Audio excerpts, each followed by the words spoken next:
Visão, o programa de estudo da Bíblia da Igreja Adventista de Setúbal, um programa onde a verdadeira perspectiva que interessa é a da Bíblia. Hoje eu sou o Paulo Sérgio Macedo e tenho comigo Enoque Pinto. Obrigado, Enoque, por estar connosco. É um prazer. O Enoque é ancião da Igreja de Setúbal, um ministro do culto, uma pessoa que a Igreja em Portugal liga à música, liga ao estudo da palavra, e hoje nós vamos estar juntos para iniciarmos um novo tema, um tema diferente daquele que tem vindo a ser habitual durante os nossos últimos programas. E eu começava por lhe fazer uma pergunta, Enoque. Se nós pensarmos, ou se pensar, qual é que será o texto ou o conjunto de textos mais identificativos da Igreja Adventista do Sétimo Dia na Bíblia, que textos é que nos proporia? Bom, primeiro que tudo, boa noite também àqueles que nos seguem através da internet. É evidente que há um texto que é basilar, que é referência, que é o Apocalipse 14, que tem a ver com as três mensagens angélicas. Eu também penso que quando um adventista de sétimo dia pensa em algo que o identifique, pensa de facto em Apocalipse 14. E nós vamos ter a possibilidade, durante as próximas semanas, de estudar este tema das mensagens angélicas, as três mensagens angélicas. Se calhar eu começaria por fazer uma breve reflexão sobre o aparecimento, o momento histórico do aparecimento da mensagem adventista do sétimo dia. E de facto nós localizamos-nos ali por volta dos anos de 1843, 44 e seguintes, em que a mensagem adventista foi espalhada primeiro nos Estados Unidos, depois pelo mundo inteiro. E nós, de facto, quando pensamos nesse momento histórico, refletimos sobre o aparecimento de muitas filosofias, de muito tipo de perspectivas e cosmovisões relativamente à explicação do mundo e do próprio ser humano no seu contexto. Foi um momento histórico em que apareceram perspectivas ateístas, como por exemplo o materialismo histórico a partir dos escritos de Marx, em que apareceu a perspectiva evolucionista, em que profetas também nos Estados Unidos apareceram com determinado tipo de visões e interpretações sobre o fim do mundo, em que houve também o nascimento daquele que é considerado provavelmente o maior ateu a escrever no século XIX, Friedrich Nietzsche. Também foi o momento em que apareceu na Pérsia o fundador da Igreja Bahá'í. E onde, em vários locais, nos Estados Unidos, no país de Gales, na Escócia, havia pessoas a estudar a Bíblia e, muito particularmente, a profecia do livro de Daniel. Foi neste momento histórico que Guilherme Miller e todas as pessoas que seguiram as suas perspectivas relativamente à segunda vinda de Jesus, pensavam eles na altura, estudaram também o livro de Daniel, tiveram um grande interesse sobre os livros de Daniel e de Apocalipse e começaram a formar o corpo doutrinário da Igreja Adventista do Sétimo Dia. Isto é particularmente importante refletirmos porque vemos que, ao mesmo tempo que as pessoas se interessavam pela Bíblia, existia também um conjunto de doutrinas, de filosofias, de religiões que surgiam como um contraponto, digamos assim, uma contrafação à própria Bíblia. E nós vamos começar a estudar durante esta série de semanas, digamos assim, esta mensagem central da mensagem dos três anjos que encontramos em Apocalipse 14. Só que antes de lá chegarmos, nós vamos começar esta semana a falar sobre um capítulo específico do Apocalipse, que é o capítulo 12. Um capítulo considerado de charneira dentro do livro do Apocalipse. Porque nós vemos que no capítulo 1 nos é apresentado a personagem central do livro de Apocalipse. A revelação é a revelação de Jesus Cristo, que é a personagem central deste livro. E depois, nos capítulos seguintes, de 2 até ao 12, nós vemos as sucessivas vitórias que são apresentadas em Jesus através de 3 séries de 7, de cartas a 7 igrejas, de 7 selos e de 7 trombetas, até que chegamos ao capítulo 12 de Apocalipse, que faz um início, digamos assim, de uma explicação da verdadeira batalha entre Cristo e o seu inimigo, Satanás. Nós estamos a introduzir este trimensário para compreendermos porque é que chegamos a este capítulo 12 de Apocalipse. Eu, se calhar, começaria, Enoque, para lhe dar a oportunidade de nos introduzir este capítulo 12, para dizer que, de facto, nós vemos aqui aquilo que nós chamamos o grande conflito com 2 personagens centrais, não é? Que grande conflito é este e onde é que começou? A Bíblia dá-nos algumas orientações, se bem que ao descobrirmos que este grande conflito, segundo narra não só Apocalipse 12, mas também Isaías, Ezequiel, nós descobrimos que neste contexto do grande conflito, ele começou no céu. E começou no céu, no ambiente onde nós sabemos que é harmonia, que é paz, que é amor, que é justiça. E, como tal, o Apocalipse narra que esta batalha que ocorreu é fruto exatamente de alguma coisa que Deus dotou as suas criaturas criadas à sua imagem e semelhança. Não só os anjos, mas também aqueles depois que foram criados nesta terra. Que é exatamente dotar o ser humano e os seres criados com o livre-arbítrio, a capacidade de escolha, de decisão e o facto de, num ambiente perfeito de amor, poder surgir alguma coisa contrária a todo este ambiente, nós não podemos explicar, mas podemos, de certa maneira, deduzir que um dos dons que Deus deu realmente aos seres criados foi esta capacidade de escolha e decisão, e isso resultou depois na escolha que este ser, que era o mais perfeito de todos, Lúcifer, ser criado, claro, ele desenvolveu toda uma estratégia de engano, de perversidade, para pôr em causa exatamente o governo de Deus. Nós podemos ler aqui Apocalipse. Aliás, nós vamos falar sobre o tema desta semana, que é realmente Apocalipse 12, de uma forma que não segue a cronologia, ou pelo menos a ordem em que o texto nos aparece. Vamos ver alguns aspectos soltos, que são os mais importantes. Mas eu propunha que nós pudéssemos ler aqui o versículo 7 a 9, que é onde nos fala precisamente a batalha no céu. Que diz: então houve guerra no céu, Miguel e os seus anjos batalhavam contra o dragão, e o dragão e os seus anjos batalhavam, mas não prevaleceram, nem mais o seu lugar se achou no céu. E foi precipitado o grande dragão, a antiga serpente que se chama o Diabo e Satanás, que engana todo o mundo. Foi precipitado na terra e os seus anjos foram precipitados com ele. Esta linguagem não é uma linguagem simbólica, portanto, o que aconteceu foi mesmo uma batalha, não é? E nós podemos ver, por este texto, que foi uma batalha que teve, acima de tudo, a ver com aquilo que era a acusação. Satanás quer dizer, precisamente, o adversário, o acusador. Portanto, a acusação que ele estava a fazer em relação ao caráter de Deus tinha precisamente a ver com aquilo que o Enoque disse, quer dizer, Deus é um Deus bom que quer o bem das suas criaturas, mas era acusado de ser alguém que não dava a liberdade. E nós vemos por escritos, inclusivamente inspirados de Ellen White, que um dos aspectos que estava em cima da mesa era também o ciúme, a inveja da posição que Cristo ocupava no céu relativamente à criação. E quando nós olhamos para aqui, nós vemos esta linguagem bélica. Miguel é o nome do chefe dos exércitos, é o nome de batalha de Cristo, e que foi algo de real. Mas o capítulo 12 do Apocalipse apresenta esta batalha como tendo um vencedor e um vencido. Esse é um aspecto que nestes versículos mais me impressiona, porque de facto nós vemos Satanás a ser expulso, digamos assim, no céu, depositado na terra, e a passar do céu a batalha para a terra, deixando Cristo continuar a ser a personagem que Satanás quer atacar, mas agora já precisa de atacar através de interpostas pessoas, não é? É evidente que esta transição do céu para a terra ocorreu exatamente depois da queda, não é? Porque o relato do Gênesis diz-nos exatamente que o facto de no céu ter havido, portanto, este início do grande conflito, ele só se concretizou depois em termos de terra quando, efetivamente, os nossos primeiros pais, Adão e Eva, caíram. Porque até então Satanás só tinha acesso à árvore do conhecimento do bem e do mal, não é? E só podia tentar naquele lugar. Por isso ele poderia ter acesso a todo o jardim, mas tentação só naquele lugar. E isso fez com que ele apostasse completamente no engano, né, em toda a situação de sedução, para levar os nossos primeiros pais à queda. E quando isso aconteceu, então foi manifesto o plano de Deus a Adão e Eva. O plano que tinha sido feito, ou seja, que tinha sido concebido antes que o próprio mundo existisse, e isso só manifesta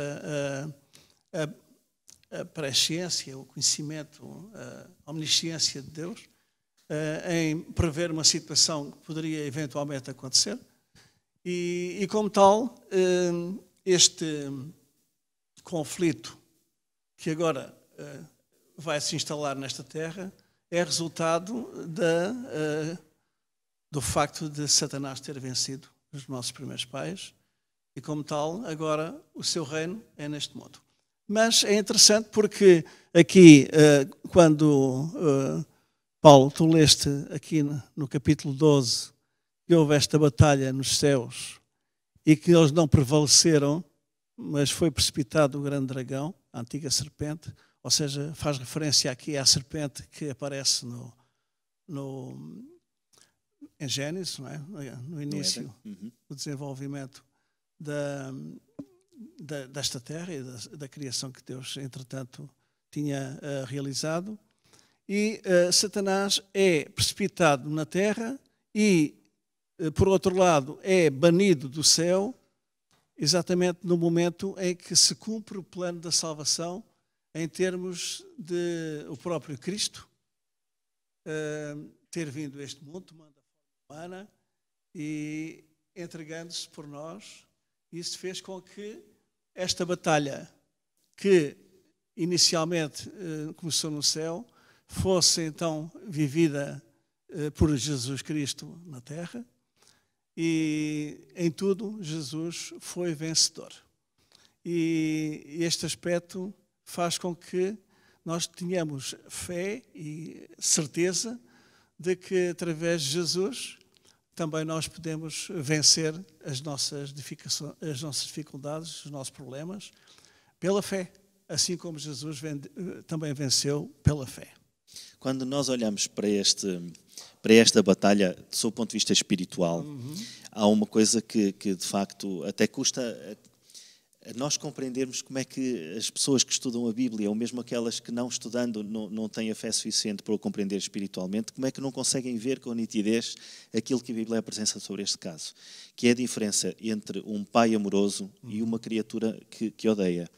Porque de facto o que acontece é que quando há a transição da batalha do céu para a terra, aqui o objetivo continua a ser do mal denegrir aquilo que é o caráter de Deus perante os olhos das criaturas, atacar Cristo como sendo aquele que também participou na criação, mas não o podendo fazer diretamente, tentar prová-lo através da queda do ser humano. E isto demonstra o ódio do mal ao ser humano como criaturas, e criaturas perfeitas que eram Adão e Eva. E é interessante que, eu não sei, a lição, quer dizer, nós estamos a partir do nosso manual de estudo, a lição não fala muito neste aspecto, fala de um ataque específico de Satanás, vai buscar o versículo 5 e 6 como um ataque específico ao nascimento de Jesus, que diz assim: e deu à luz um filho, um varão que há de reger todas as nações com vara de ferro, e o seu filho foi arrebatado para Deus e para o seu trono. E a mulher fugiu para o deserto, onde já tinha lugar preparado para Deus, para que lhe fosse alimentada durante 1260 dias. Quando nós lemos estes dois textos, ele tem duas aplicações, não é? Sim, sim. A primeira delas tem a ver com a promessa que foi dada, em Gênesis 3,15, de que a mulher iria dar à luz e o seu descendente iria destruir o mal, e o mal iria tentar ferir esse descendente. E nós vemos na Bíblia as sucessivas tentativas, porque é assim, estava anunciado Jesus, profeticamente foi anunciado o seu nascimento, mas as gerações viviam ansiosas de que ele viesse a chegar. Nós vemos, por exemplo, Moisés, o Moisés, quando chegou como libertador, aconteceu a mesma coisa. O faraó tentou matar todos os primogénitos e ali estava em causa, Satanás não saberia, mas a libertação do povo de Israel. Mas era um libertador que viria. E há uma tristeza muito grande em Adão e Eva, por exemplo, quando Abel também morre, porque eles não sabem quem é que vai ser, quem é que é o prometido. Portanto, sim, aliás, Eva, segundo existe descrito no Espírito de Profecia, ela pensaria que era o prometido, o seu prometido, descendente. não é? Portanto, há ali uma tristeza muito grande. Sucessivamente, há a promessa de Deus de que viria um libertador do mal, e pela própria profecia, o mal sabe que Jesus vai chegar naquele momento, bastava estudar e saber e conhecer a profecia das 70 semanas, e o que acontece de facto é que há uma tentativa da morte de Jesus logo no nascimento, há um ataque de Satanás na tentativa de morte. Quer dizer, imagine-se o ódio que é procurar não só que o ser humano caia, mas como logo que um bebê que era prometido para ser o Salvador pudesse desaparecer. É uma coisa de facto horrível, mas ao mesmo tempo nós vemos aqui esta expressão da vara de ferro, que é extraordinária. Um bebê que vai transportar uma vara de ferro, ou seja, não seria somente através de paz que iria ser conquistada a vida ao ser humano novamente depois da queda, não é? Aliás, é interessante porque esta vara de ferro revela uma soberania indestrutível, que, no entanto, era tão frágil como qualquer ser humano, não é? Porque Jesus, embora tivesse a dupla natureza, natureza divina e natureza humana, ele, ao nascer em Belém, a sua natureza divina foi como se tivesse ficado em stand-by, não é? Para quê? Para que, como humano, e desta maneira, usando os recursos que qualquer ser humano pode utilizar, pudesse mostrar que a lei de Deus era possível obedecê-la, era possível glorificá-la, honrá-la, e foi isso que aconteceu ao longo da vida de Jesus, não é?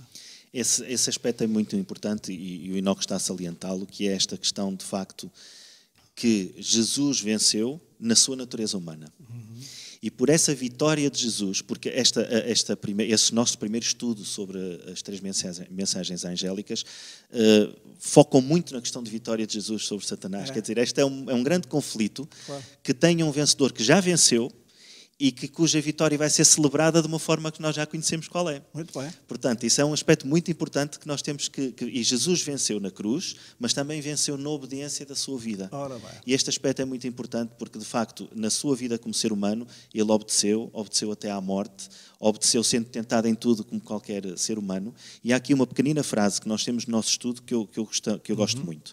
Diz: quando aceitamos pela fé o que Cristo fez por nós, a nossa dívida de pecado é cancelada e os pecados são perdoados. Portanto, nós estamos perdoados da nossa condição pela fé. E depois acrescenta: cobertos pela justiça de Cristo, aparecemos perfeitos diante de Deus. Ora bem. Isto a nossa vitória é a vitória que já está em Cristo. E é este pormenor que é extremamente importante.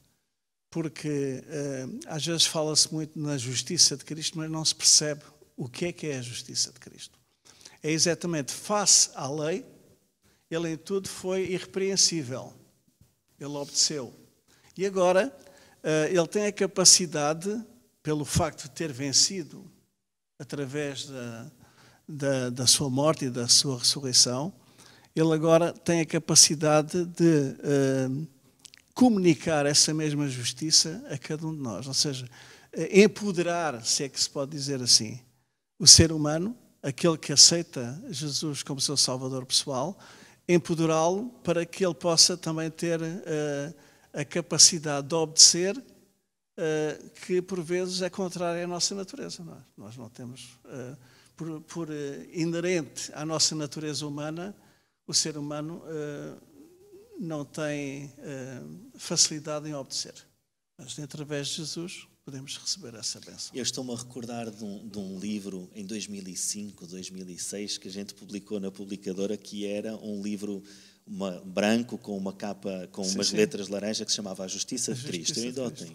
O Enoque também o terá, com certeza absoluta. Eu lembro-me a dificuldade que foi encontrar muitas vezes as expressões corretas para expressar a beleza e a profundidade do que é esta justiça imputada e comunicada, exatamente. A profundidade que são estes dois conceitos, a justiça que leva ao perdão e a justiça que leva à obediência. A obediência. E eu gosto muito de um pensamento do Espírito de Profecia que diz que Jesus, ao vencer Satanás, ele adquiriu, portanto, a bênção de poder salvar as pessoas, mas também de suprir as nossas deficientes obediência com a sua obediência perfeita. Isto é qualquer coisa maravilhosa. Muito profundo, de facto. E que, pela fé, nós a aceitamos, mas que precisamos, de facto, de ver as coisas de um ponto de vista espiritual para compreendermos a profundidade, sem dúvida nenhuma.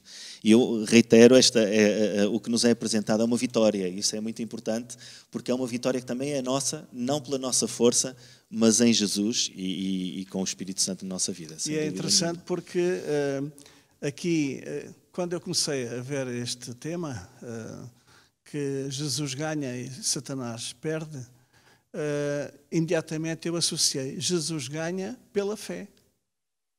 Porque a referência que ele nos dá é exatamente pela fé. Nós também poderemos vencer exatamente dentro do mesmo contexto, ou seja, pela fé. Não há outra maneira. Porquê? Porque, aliás, o Evangelho, não é? Revela exatamente que, através de Jesus, nós somos capacitados para viver esta nova vida, tendo a certeza de que Ele venceu e nos garante também essa mesma vitória. Porque Ele venceu da mesma maneira que nós podemos vencer, venceu pela fé. Exatamente. Aqui vamos ler os textos que nos dizem isso. É o versículo 10 e o versículo 11 que dizem, então, 12, do capítulo 12, muito, exatamente. Muito então ouvi uma grande voz no céu que dizia, agora é chegada a salvação e o poder e o reino do nosso Deus e a autoridade do seu Cristo, porque já foi lançado fora o acusador de nossos irmãos, há versões que dizem derribado, o qual diante de nosso Deus os acusava dia e noite. E eles o venceram pelo sangue do Cordeiro e pela palavra do seu testemunho e não amaram as suas vidas até à morte. O Inoc quer comentar estes versículos sobre uma riqueza. Eu acho uma maravilha esta descrição. Primeiro porque é através da morte e ressurreição de Jesus que Satanás deixa de ter acesso ao trono de Deus. Não é? Lembramos da experiência de Jó no passado, não é? Em que ele de vez em quando ia, quando Deus convocava os mundos habitados e todos os seres criados, lá aparecia Satanás como representante desta terra.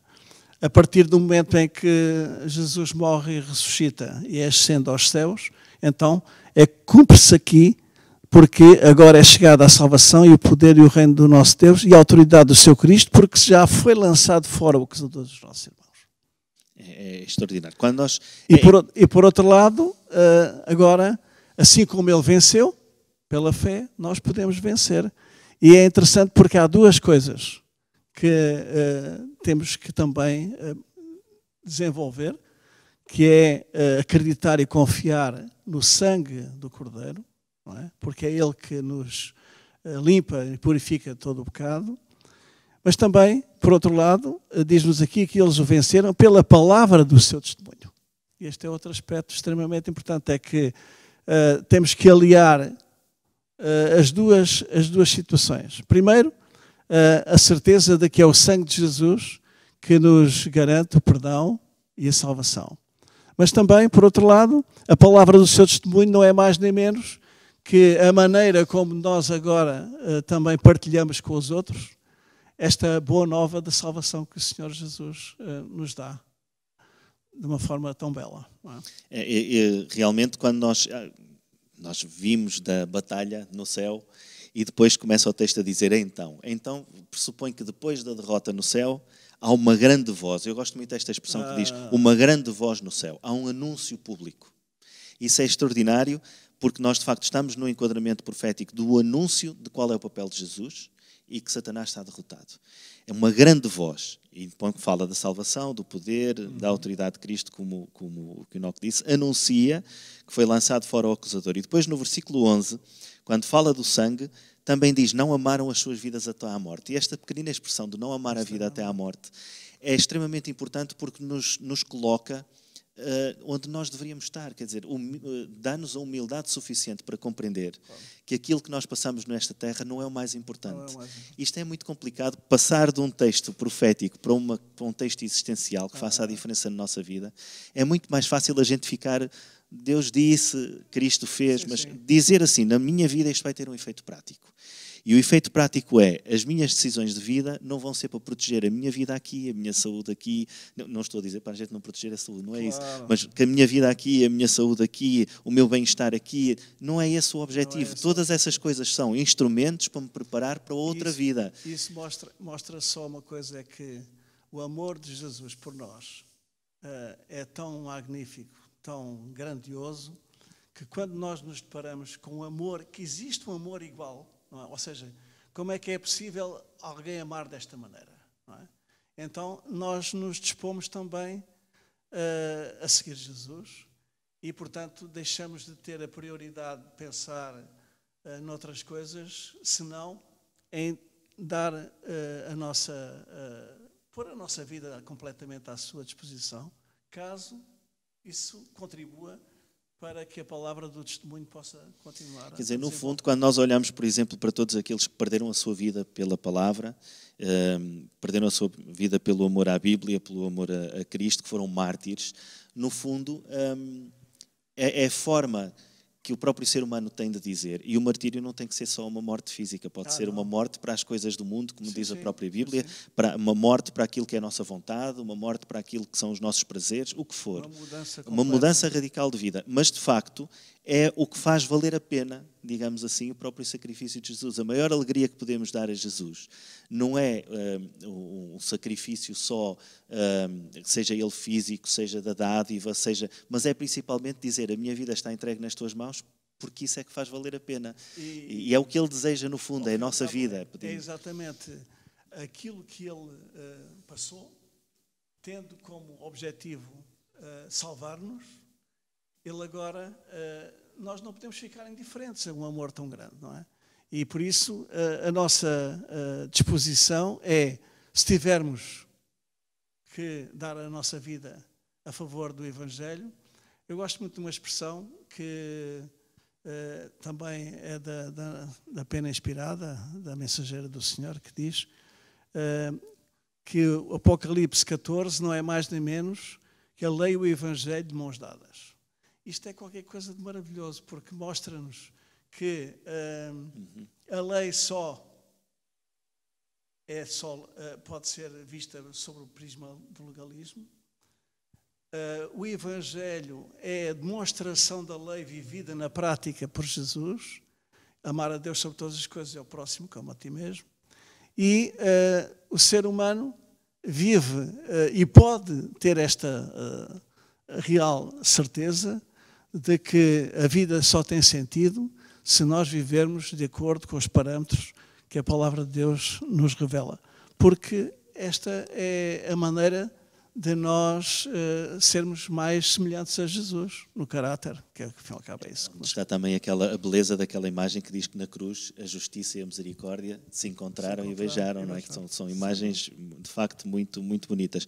Há um amigo comum nosso, ele não se importa que eu cite, se calhar nem vai ver o nosso programa, mas o pastor Amorim dizia várias vezes que o pastor António Amorim dizia que já tinha entregue a vida a Deus há muito tempo.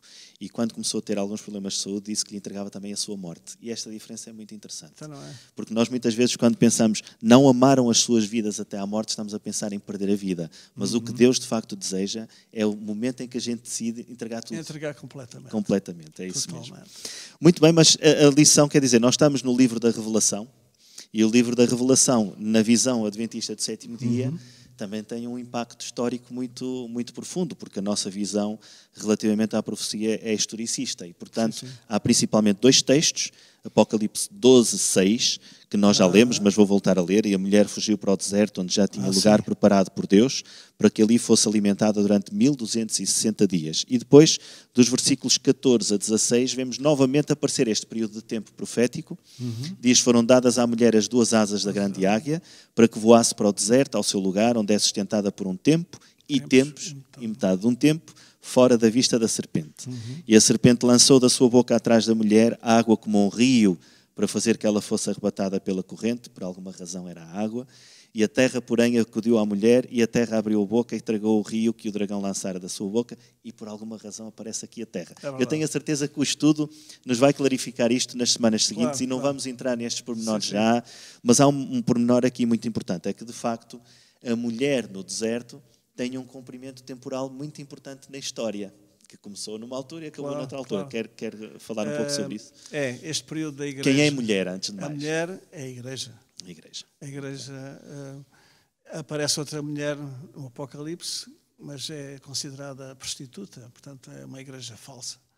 Mas esta Se calhar igreja... podemos ir pelas cores, uma mulher que aparece vestida de Sim, branco, branco, símbolo de pureza, como sendo a mulher que outra... que representa a noiva, portanto, a igreja verdadeira e pura, que se entrega a Jesus, e uma mulher de escarlate ou vermelha, que representa uma apostasia da igreja. O que se verifica é neste período da história, a Idade Média, em que, de um modo especial, nós enquadramos o princípio dia-ano, e estes 1260 dias tornam-se em 1260 anos, ou um tempo, tempos e metade do tempo.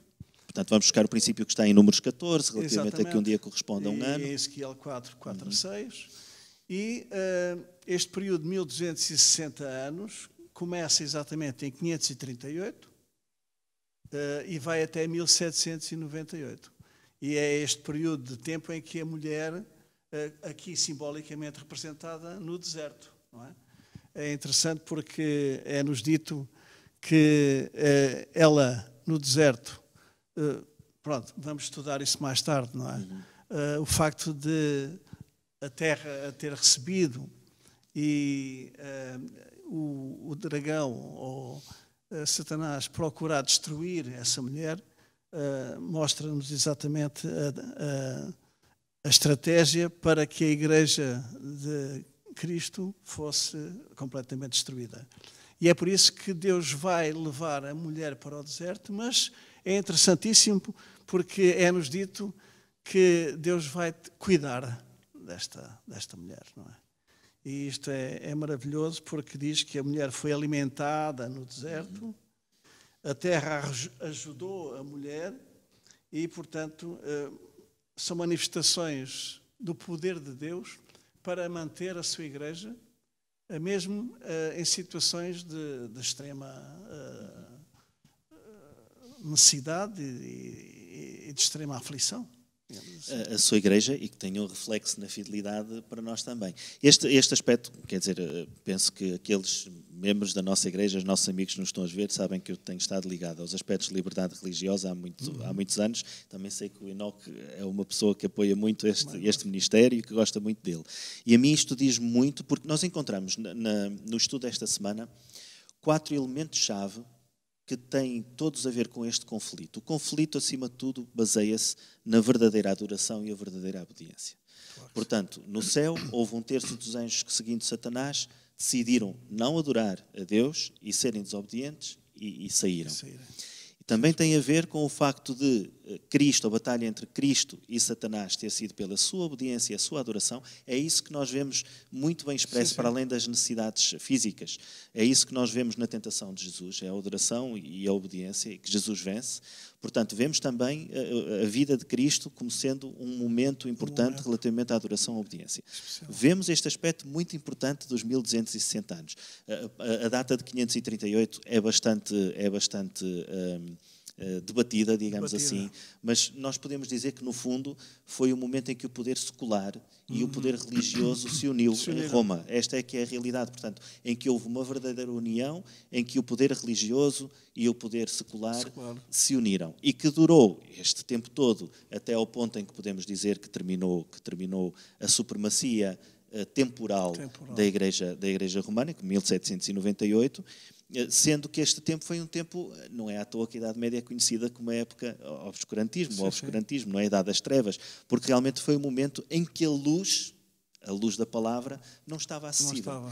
E daí esta questão da alimentação é muito importante. A palavra, apesar disso, Deus continua a alimentar a igreja, continua a alimentar as pessoas pela palavra. Nós conhecemos grupos de pessoas que foram sempre fiéis e onde começou a existir o final deste tempo teve a ver, por exemplo, com as traduções, com o acesso popular das traduções bíblicas, portanto, de latim e do grego, nas línguas que as pessoas compreendiam. É aí que começa verdadeiramente a reforma que levou que depois a que as pessoas pudessem prosseguir. Portanto, há de facto aqui um tempo histórico em que a adoração e a obediência esteve em causa pela opressão. E esteve em causa porque a palavra de Deus estava fechada e principalmente não havia uma verdadeira noção, isto é um aspecto particularmente importante que nos chegou com a reforma, a verdadeira noção de Jesus como único intercessor. É que a palavra não é só a palavra escrita que estava fechada, era o verdadeiro Logos, era Jesus que estava vedado à compreensão das pessoas como intercessor.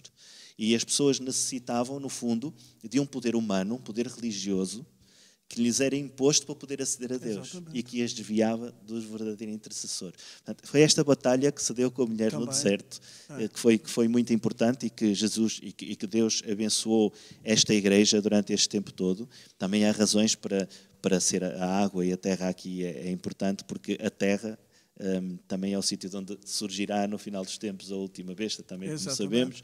A terra foi um lugar de acolhimento para estas pessoas que muitas vezes tinham que fugir da Europa perseguidas, não é? Aliás, esta simbologia das águas, que significa povos, nações, línguas, e a terra como alguma coisa deserta, ou seja, onde não existe ainda grandes populações, vai se referir exatamente àquilo que foi a estratégia para destruir a mulher, mas o facto de os pais peregrinos saírem da Europa a caminho da América do Norte, não é? E isso é o cumprimento desta parte da profecia, não é? Em que a terra acolheu a mulher, ou seja, acolheu aqueles que queriam se libertar desta perseguição.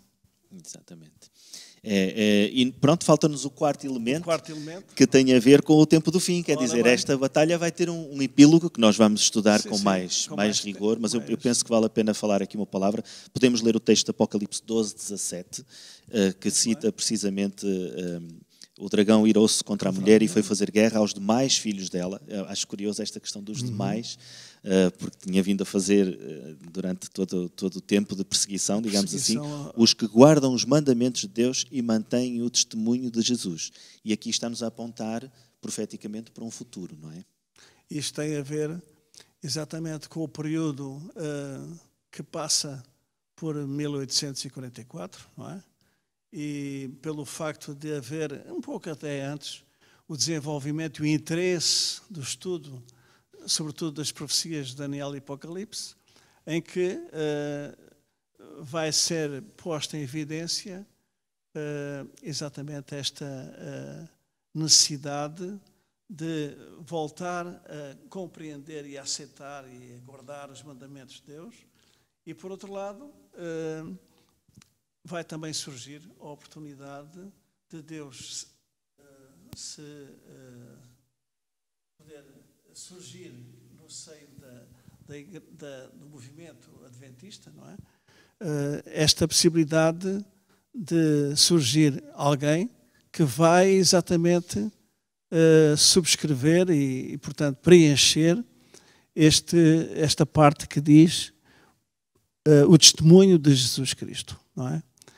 Porque um pouco mais à frente, em Apocalipse 19:10, vamos saber que o testemunho de Jesus Cristo é o espírito de profecia. E, portanto, este último epílogo, ou esta parte do conflito dos últimos dias, tem a ver exatamente com aquilo que depois iremos abordar em termos de Apocalipse 14, não é? E Apocalipse 13 nos vai falar destas dois tesouros animais simbolizados por aquilo que tem a ver com a confrontação humana e da religião cristã aos princípios estabelecidos por Deus e que põem em causa exatamente aquilo que Deus estabeleceu desde o princípio, que era exatamente a pessoa poder guardar os mandamentos de Deus e viver de acordo com o seu plano, com o Evangelho, com a fé de Jesus. E com a fé de Jesus, ao fim e ao cabo. Enoque, eu agradeço imenso ter estado aqui connosco. O nosso tempo está praticamente a acabar. Há um aspecto aqui que eu hoje fiquei com a sensação, se calhar o Enoque terá também ficado. Nós falamos sobre muita coisa, citamos datas, falamos sobre aspectos proféticos, modelos de interpretação profética. Se calhar convidava aqueles que nos ouviram, se quiserem saber mais, contactem a nossa igreja pelos canais que estão a dispor. Há seminários de Apocalipse que a gente pode preparar e fazer até individualmente com as pessoas para sabermos mais sobre este tema. Nós vamos aqui estar para a semana para mais um estudo, o Enoque e eu. E muito obrigado por ter estado connosco. Continuamos a estudar a Bíblia e um bom sábado.